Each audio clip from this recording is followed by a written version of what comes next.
Ты полностью раскрыт. Ты в курсе, учитель? Смеешь так обращаться с моей дочерью? Я ее не трогал. Она сама решила, что не заплатил за ту штуку. Ты не того бьешь.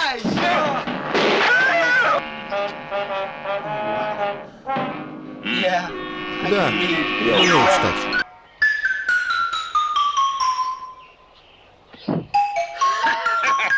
Алғашқы көріністе Қытайдың бір қаласында көптеген кунг-фу шәкірттері көмекші жекпе-жек ұстазынан сабақ алып жатқан көреміз. Солардың ішінде өте талантты бір тентектеу бір жігіт бар. Оның аты Фредди Бонг. Ол үнемі қылықтары арқылы өзіне қиындық туғызатын. Фредди қаладағы өте бай әрі құрметті жекпе-жек шебері Роберт Вонгтың жалғыз ұлы. Сабақ беретін ұстаз өте оғаш адам еді. Ол өзінің шәкірттерінің алдында мақтауды жақсы көретін. Бірақ шын мәнінде онша мықты ұстаз емес. Соған қарамастан ол оқушыларға тым қатал болатын. Фредди оны әуелі әзілдеп мазалайды. Кейін шәкірттердің алдында кунг-фудан жеңіп, ұстазға жақсы сабақ береді. Бір күні Вонг достарымен бірге отырып, буы бұрқыраған момо жеп отырғанда, жанынан әдемі бір қыз өтіп кетеді. Достары оны мазақтап, егер өзіңді батыр санасаң, сол қызды барып таңғалдыр дейді. Тентек мінезіне басқан Вонг қыздың жанына барып, оны қорқытып, тіпті көтеріп те алады. Дәл сол сәтте қыздың анасы келіп қалады. Ол Вонгтың құлағынан ұстап, бір шапалақ береді. Бірақ Вонг кешірім сұраудың орнына менмендігіне салынып, әйелді кунг-фу жекпе-жегіне шақырады. Алайда жағдай керісінше болып шығады. Қыздың анасы өте шебер жекпе-жек шебер болып шығады. Біраз уақыттан айқасқаннан кейін ол Вонгты жеңіп, жұрттың алдында масқара етеді.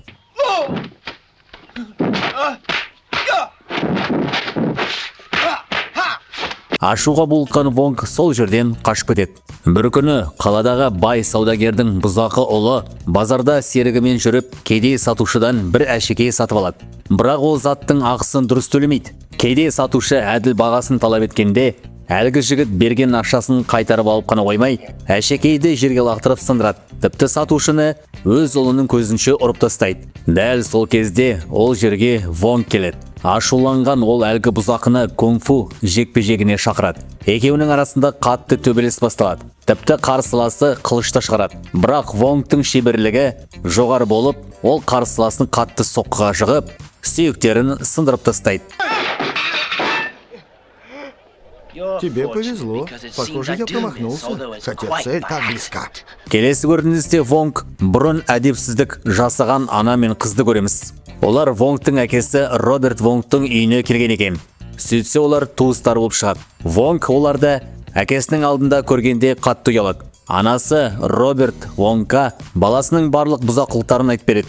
Роберт Вонг өте қатал әке болатын. Ол ашуланып, ұлын ұра бастайды. Дәл сол кезде үйдің есігі қатты ашылып, ашулы мистер Ли адамдармен бірге кіріп келеді. Оның ұлы түгелдей гипске оралған күйде зембілде жатыр. Оны бұрын Вонг ұрып кеткен болатын. Ол Роберт Вонгқа ұлыңды қатты жазала, әйтпесе жаман болады деп қорқытады.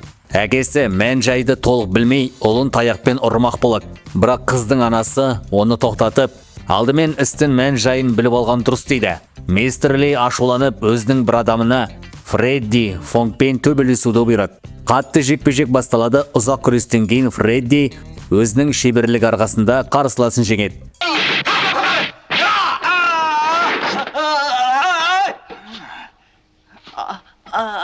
Масқара болған мистер Ли адамдармен бірге кетіп қалады. Алайда Роберт Вонг ұлының үнемі қиындыққа ұратынына ашуланып, оған ауыр жаза береді. Ол ұлын атақты ұстаздың қолына тапсырады. Бұл адамды бүкіл әлем мас шебер деп таниды. Оның шын аты Беггар Со. Оның жаттығулары соншалық ауыр болғандықтан, көптеген шәкірттері жарақат алып кетеді деген әңгіме бар. Мұны естіген Фредди қорқып, үйден қашып кетеді. Келесі күні қалтасында бір тиыны жоқ Фредди қатты аш болып, бір мейрамханаға кіреді. Ол бір клиентті алдап, тегін тамақ жеп алады. Тамақтанып болған соң төлемей кетіп қалады. Бірақ мейрамхана адамдары оны ұстап алады. Фредди, мен бірге отырған адам төлейді. Ол менің досым дейді. Алайда оның жолы болмайды. Өйткені ол адам мейрамхананың иесі болып шығады. Сол кезде бәрі жабылып Фреддиді ұра бастайды. Ол батыл қарсыласқанымен көп адамға жалғыз төтеп бере алмайды.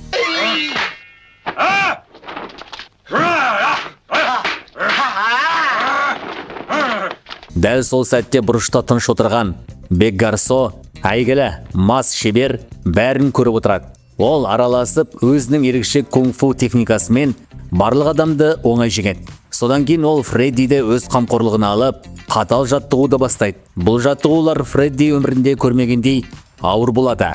Бірнеше күннен кейін оның жағдайы нашарлап, ол қорқып жаттығуды тастап қашып кетеді. Бірақ бір күні ол Тандер Лек атты өте қауіпті кунг-фу шеберімен кездесіп қалады. Ашулы күйде жүрген Фредди оны сөзбен арандатып жекпе-жекке шығарады. Тандер Лек деген жауынгер өте қауіпті Devil Kick деп аталатын техникасымен танымал болады. Бұл өте жылдам әрі өлімге әкелуі мүмкін соққы стилі. Осы техниканың 2-3 тепкісін жеген адам әдетте қайда тұра алмайды. Әзірге бұл әдісті ешкім жеңе алмаған. Жекпе-жек ұзаққа созылады. Тандер Лек Вонгты бұрын ешкім ұрмағандай қатты соққыға жығады.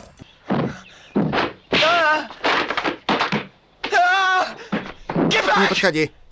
Что? Оны қатты ұрып қана қоймай, қатты қорлап кетеді. Соңында Вонг жылап, сол жерден қашып кетеді. Осы ауыр жеңілістен кейін Вонгтың менмендігі толықтай күйрейді. Балалық мінезі де жоғалып, ақылы кіре бастайды. Ол қайтадан ұстазды Бек Гарсоға барып, тағы бір рет шәкірт ретінде қабылдауын өтінеді. Осылайша Вонгтың өте қиын кунг-фу жаттығулары қайта басталады.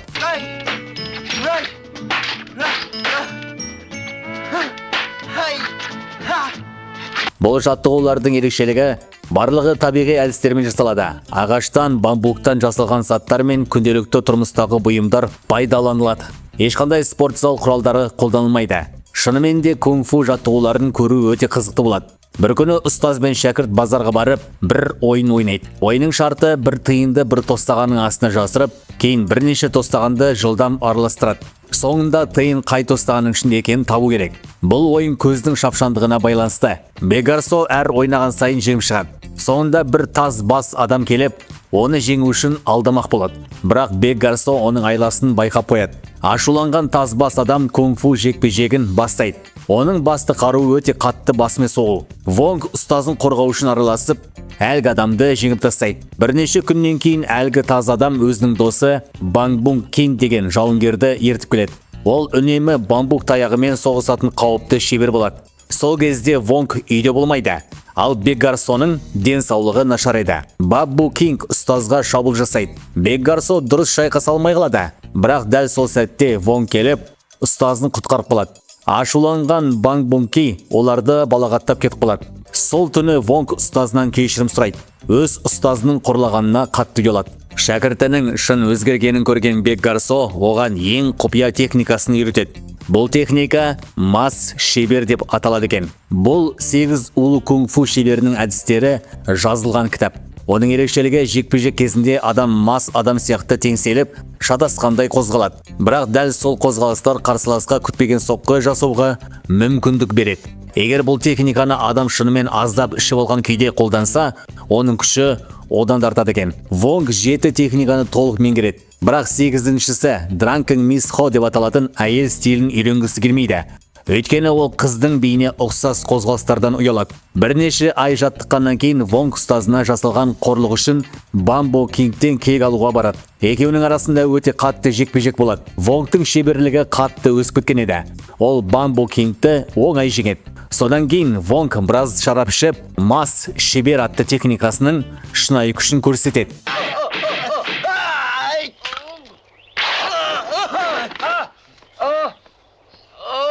Ол Бамбук Кингті қатты жеңіп, ұстазының намысын қайтарады. Осы уақытта мистер Ли Тандер Лекке Вонгтың әкесі Роберт Вонгты өлтіруге тапсырыс береді. Роберт Вонгтың жанындағы бір адам сатқындық жасап, оны жалған себеппен бір жерге шақырып алады. Сол жерде Тандер Лек пайда болып, оны қатты ұра бастайды. Роберт Вонг батыл қарсыласқанымен Тандер Лектің қатты соққыларына төтеп бере алмай, ауыр жараланады. Дәл сол кезде Вонг пен Бек Гарсо келеді. Вонг Тандер Лекпен қайтадан шайқасқа түседі. Бұл жолы Тандер Лектің Devil Kick техникасы мен Вонгтың мас шебер техникасы арасында керемет жекпе-жек өтеді. Бірақ Тандер Лек өзінің ең құпия әдісін Devil Hunt техникасын қолданады. Бұл өте жылдам әрі қауіпті әдіс.